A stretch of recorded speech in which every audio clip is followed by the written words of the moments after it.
Welcome to रोजगारपुर। स्वागत है आप सभी का अपने YouTube चैनल रोजगारपुर पर।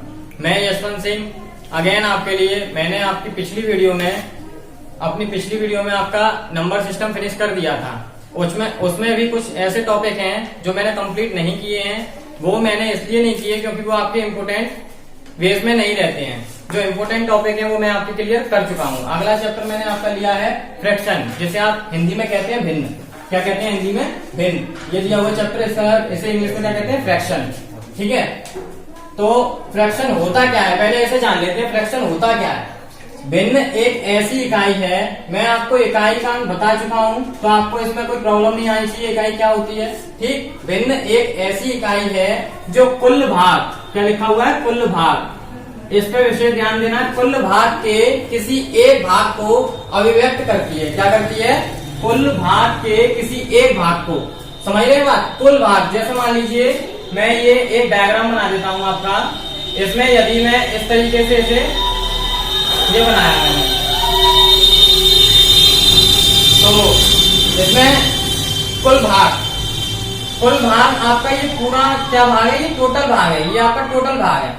ठीक, इसमें दिया हुआ है कुल भाग के किसी एक भाग को अभिव्यक्त करती है। किसी एक भाग को, जैसे मान लीजिए इसे मैंने डैश डैश करके भर दिया, तो ये एक भाग हो गया। कुल भाग क्या हो गया? पूरा। और इसमें से एक भाग मैंने बंद कर दिया, यानी डैश डैश करके इसे फिल कर दिया, तो ये वाला एक भाग अभिव्यक्त करता है। जैसे दिया हुआ है भिन्न दो प्राकृतिक संख्याओं से बनी होती है। जैसा कि आप जानते हैं प्राकृतिक संख्या में आपको बता चुका हूँ 1 2 3 4 5 6 7 8 यानी 9 तक आपकी प्राकृतिक संख्या होती है। ठीक, तो भिन्न जो होता है उसमें क्या होता है? अंश बट्टे हर। क्या होता है? अंश बट्टे हर। ऊपर वाला जो होता है उसे आप इंग्लिश में कहते हैं न्यूमरेटर, और नीचे वाला जो होता है हर, उसे आप इंग्लिश में कहते हैं डिनोमिनेटर। क्लियर है? ये आपका भिन्न होता है, इसका अंश और हर। ये आप लोग पहले भी क्लास में पढ़ते आए हैं कि अंश क्या होता है और हर क्या होता है। इसे अगर देखा जाए तो इसे एक इस तरीके से भी कहते हैं। ऊपर वाला जो होता है वो आपका क्या होता है? चर होता है, और नीचे वाला क्या होता है? अचर होता है। इस तरीके से भी इसे डिफाइन कर लिया जाता है। बट आपके भिन्न के टाइम पे इसे क्या डिफाइन करेंगे? अंश व हर। क्लियर है? अब मैंने इसमें बताया आपको एक ऐसी इकाई जो कुल भाग, जैसे इसका बात करें तो इसे भिन्न के रूप में यदि लिखना चाहें तो कैसे लिखेंगे?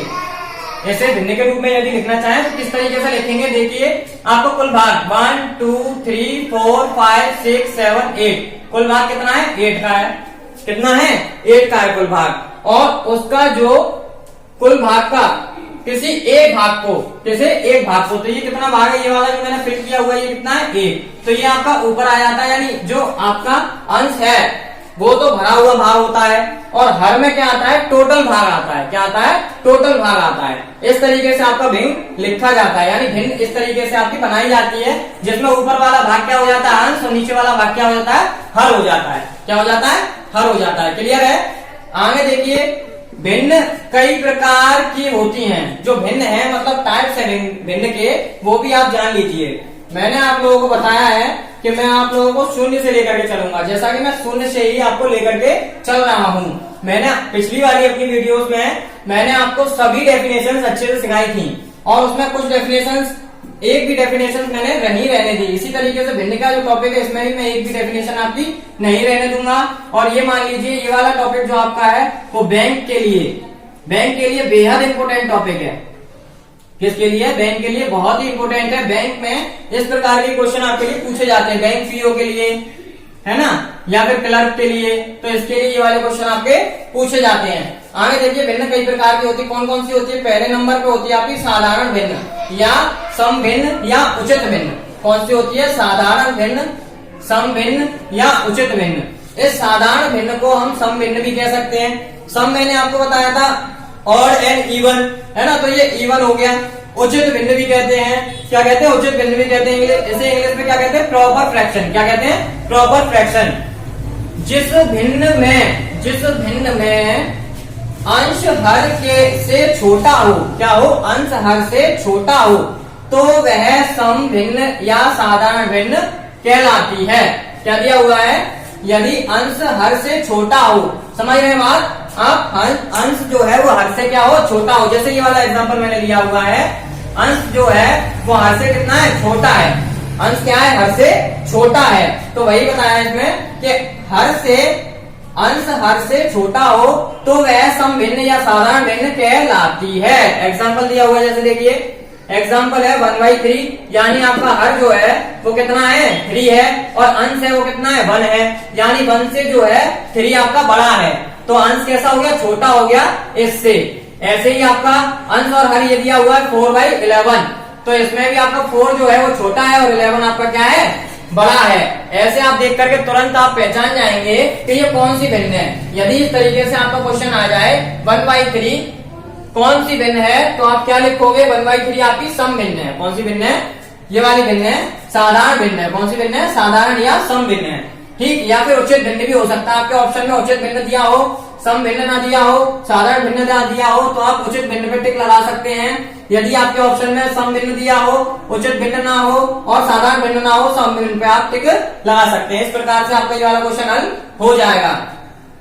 आगे देखिए अगला आता है विषम भिन्न। कौन सी भिन्न, विषम भिन्न या अनुचित भिन्न। कौन सी भिन्न, अनुचित भिन्न, ठीक। ये साधारण थी, ये आपकी विषम है। विषम आपका ऑड होता है, ये वाला इवन था, ये ऑड है। ये मैं आपको परिमेय संख्या में भी, यानी आपका जो नंबर सिस्टम था उसमें भी मैं आपको बता चुका हूँ सारी संख्याएं, ठीक। तो आप मेरी पिछली वीडियो में भी चेक कर सकते हैं। आगे ये दिया हुआ है इम्प्रॉपर और ऑड फ्रैक्शन। ऑड इसलिए क्योंकि ये विषम है, इस वजह से ऑड फ्रैक्शन। तो क्या होता है, जिस भिन्न में अंश हर से बड़ा अथवा बराबर हो तो वह विषम भिन्न कहलाती है। जैसे 7/3, इसमें क्या था, इसमें आपका अंश जो था वो हर से कैसा था, छोटा था। ये जस्ट अपोजिट है, जिसमें आपका अंश बड़ा है बट आपका हर छोटा है। अंश बड़ा है, हर आपका छोटा है। तो आप ऐसे करके आप भिन्न को बता सकते हैं कि कौन सी भिन्न ये दी गई है। क्लियर है। इस तरीके से आपका इसका भी क्वेश्चन बन जाता है आपके एग्जाम के लिए कि यदि आपको एग्जाम्पल दे दिया जाए, इस तरीके से दे दिया जाए 7/3, इसे रब कर लेते हैं। देखिए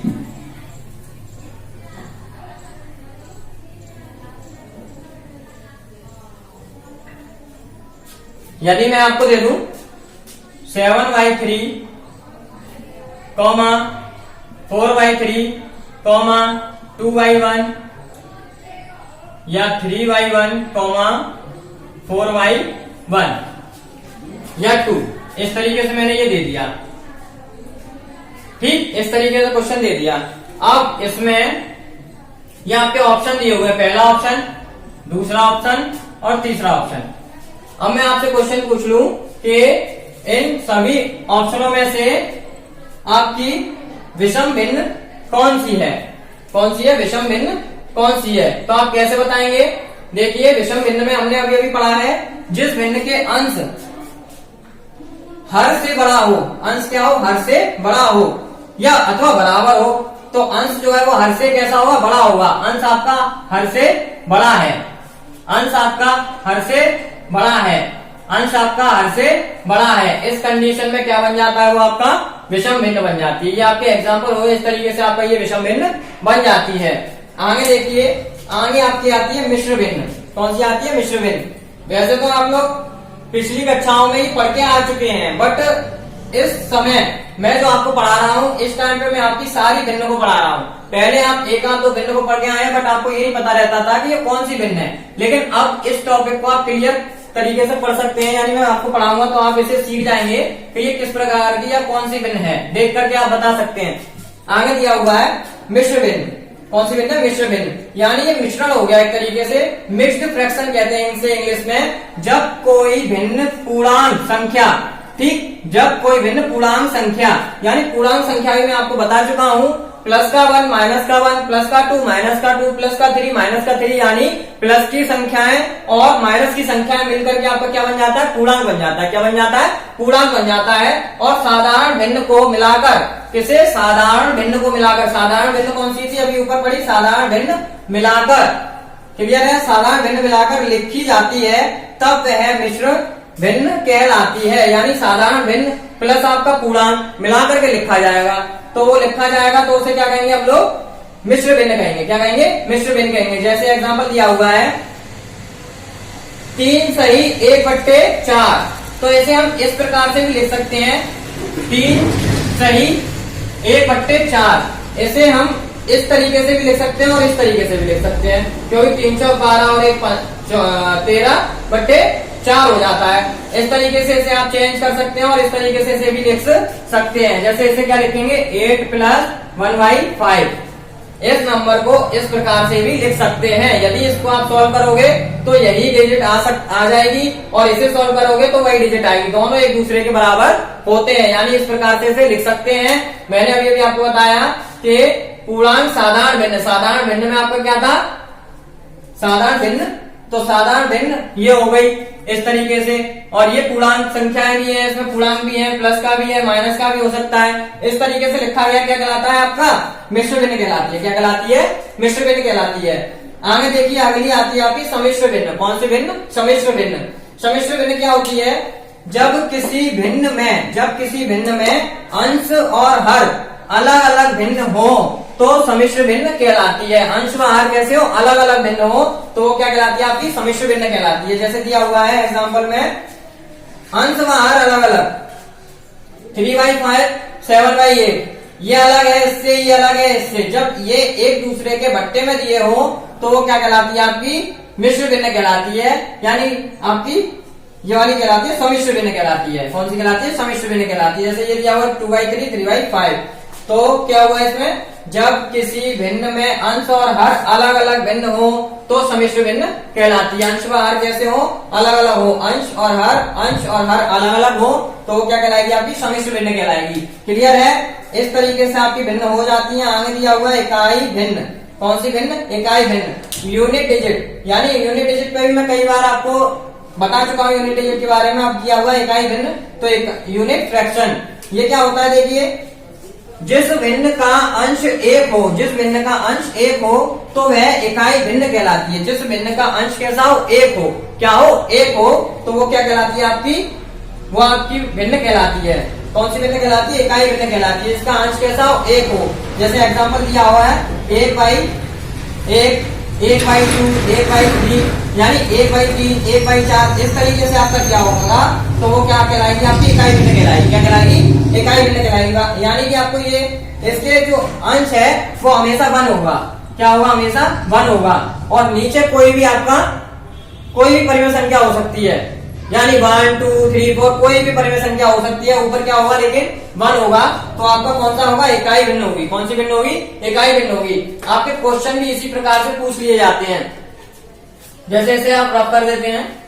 हाँ देखिए इसके क्वेश्चन भी आपसे इसी प्रकार से पूछ लिए जाते हैं अलग अलग प्रकार से कि वो क्वेश्चन दे दिया होगा आपसे पूछा होगा ये कौन सी भिन्न है तो आप उसे आप देख करके बता सकते हैं। जैसे मान लीजिए ये दिया हुआ 1/2 और ये दिया हुआ 3/4 ये दिया हुआ 5/6। ये पहला ए ऑप्शन हो गया, ये बी ऑप्शन हो गया, ये सी ऑप्शन हो गया। ये दिया हुआ है। क्वेश्चन आपसे पुटअप किया कि आपकी इकाई भिन्न इनमें से कौन सी है। इन सभी भिन्नों में से इकाई भिन्न बताइए। तो मैंने अभी भी आपको बताया अंश जो होता है वो 1 हुआ हमेशा तो इकाई भिन्न आपकी क्या हो जाएगी ए हो जाएगी। इस तरीके से आपको क्वेश्चन पूछ लिए जाते हैं। आगे दिया हुआ है व्युत्क्रम भिन्न। व्युत्क्रम का मीन्स होता है उल्टा। कैसा होता है उल्टा। क्या होता है उल्टा। यदि आपका कोई भी फ्रैक्शन दिया हुआ है उसे यदि आप उल्टा करके लिखते हैं तो वो आपका क्या बन जाता है व्युत्क्रम भिन्न बन जाती है। जैसे मान लीजिए आपकी इसे इंग्लिश में कहते हैं इनवर्स फ्रैक्शन। इनवर्स कैसा जैसे मैंने 1/4 दिया 1/4 इसे आपको क्या करना है इसे आपको इसमें चेंज करना है व्युत्क्रम भिन्न में। तो क्या करोगे 4/1 कर दोगे ये आपकी क्या हो जाएगी व्युत्क्रम भिन्न हो जाएगी। क्या हो जाएगी व्युत्क्रम भिन्न हो जाएगी। इस तरीके से ये चेंज हो जाती है। बाकी आपका जो भिन्न इकाई भिन्न और ये कई सारी मैंने आपको भिन्न बताई इन सभी भिन्नों से आपके क्वेश्चन भी पुटअप कर लिए जाते हैं और आपके क्वेश्चन इसी डेफिनेशन को अच्छे से क्लियर करने के बाद ही वो आपके क्वेश्चन हल हो पाएंगे। क्लियर है।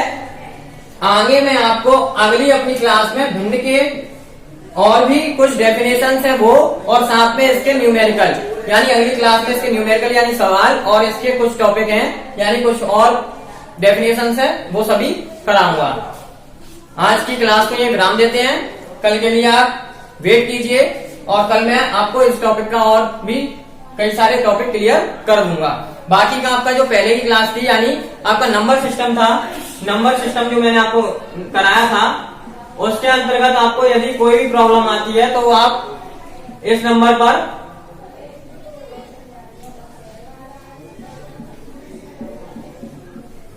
अपनी क्वेरी पूछ सकते हो, यानी इस नंबर पे आप मैसेज करके अपनी क्वेरी पूछ सकते हो, इस पे आपका सॉल्यूशन कर दिया जाएगा। बाकी का नंबर सिस्टम में यदि कोई टॉपिक रह गया है आपका तो वो भी आपका कंप्लीट करा दिया जाएगा। जब आपका मॉक टेस्ट स्टार्ट होंगे तभी मैं आपका इसका नंबर सिस्टम के और भी टॉपिक क्लियर करा दूंगा। धन्यवाद।